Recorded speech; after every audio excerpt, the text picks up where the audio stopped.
د لغمان په مرکز مهترلام کې د امام ابو حنیفه په نوم د عیدګاه مسجد او مدرسې د جوړېدو د بنسټ ډبره کېښودل شوه. د دغه مسجد د جوړېدو د چارو پیل په مراسمو کې د لغمان والي ښاغلي عبدالولي واحدزي، د ارشاد حج او اوقافو رئیس، د عالمانو شورا رئیس، د بیلابیلو ادارو مسؤلینو، لسګونه دیني عالمانو او د سیمې اوسیدونکو برخه اخیستې وه. د لغمان والي ښاغلي عبدالولي واحدزي خوښي وښوده چې نن یې د سلطان غازي بابا ښارګوټي په ار15 سیمه کې د یو عیدګاه مسجد او مدرسې د جوړېدو د چارو پیل کې برخه واخیسته. هغه زیاته کړه چې د دغه مسجد ساختمان کې به ټول معیارونه په پام کې ونیول شي او ورسره به یوه دیني مدرسه هم جوړه شي.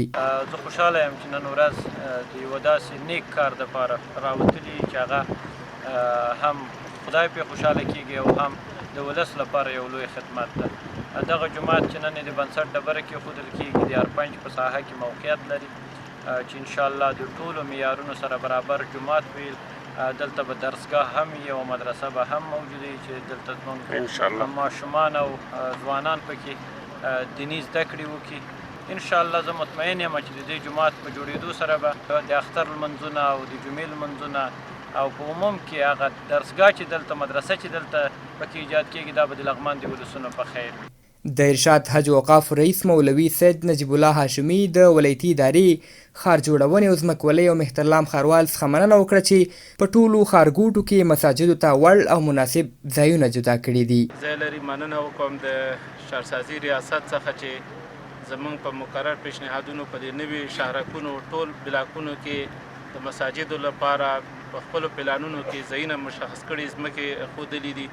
خوشبختانه زموږ انجینران زموږ د ادارې مشران ټول مسلمانان دي، مقدساتو ته او شاعرو ته ډېر په ښه عقیده باندې کار کوي. خدای دې جزای خیر ورکړي. سره له دې چې موږ په ټول پلانونو کې د مساجدو لپاره ځمکې لرو او اوقاف خپل دومره امکانات نه لري چې په خپلو امکاناتو باندې دا مساجد جوړ کړي.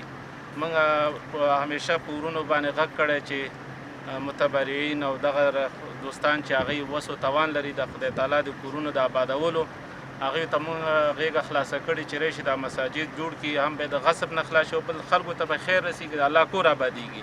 هغه ویل چې د ارشاد حج اوقافو وزارت د مساجدو د جوړېدو لپاره دومره بودیجه نه لري، ولې د دې مسجد په څیر یې که خلک په شخصي لګښت جوړوي دوی هرکلی کوي او د دې کار ستاینه او ملاتړ ته دوام ورکوي. د یادونې وړ ده چې په ار15 سیمه کې د دغه جوړېدونکي مسجد لګښت د سیمې خلک او سرمایهداره وګړي ورکوي. خالد سهار، هیرو ټي وي، لغمان، مهترلام.